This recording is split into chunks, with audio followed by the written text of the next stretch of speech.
President Trump seems to be standing by EPA Administrator Scott Pruitt, despite a series of concerns that appear to have put Pruitt's job security in jeopardy. Pruitt is fending off repeated questions over his housing arrangements, staffing decisions, and spending as head of the agency. The president said yesterday he still has confidence in Pruitt.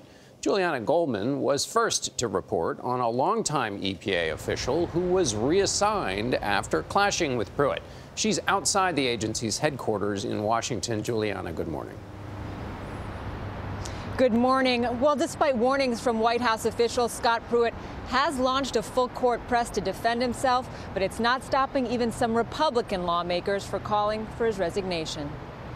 I think that Scott has done a fantastic job. President Trump praised his embattled EPA administrator, but expressed some uncertainty about the barrage of negative headlines. I have to look at it close. I'll make that determination, but he's a good man. He's done a terrific job, but I'll take a look at it. The ethical cloud hanging over Pruitt keeps getting darker. Sources tell CBS News that last year Pruitt asked to use lights and sirens to get through routine Washington, D.C. traffic.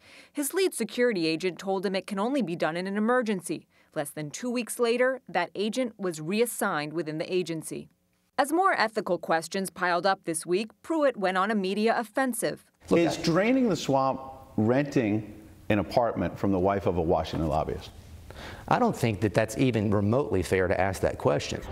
Pruitt rented a condo from lobbyist Stephen Hart for just $50 a night, claiming the arrangement was cleared by an EPA ethics lawyer. That is something that, again, has been reviewed by ethics officials here. They've said that it's market rate.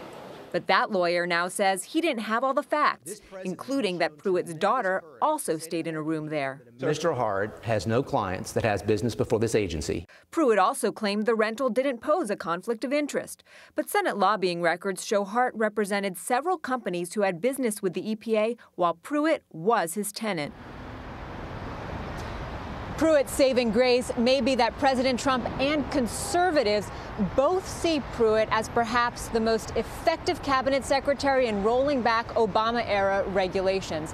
But Gayle, this drip really has taken on a life of its own, and the president has been known to praise someone one day and fire them the next. Yes, we have seen that. Julianna, thank you more than once. Thanks a lot.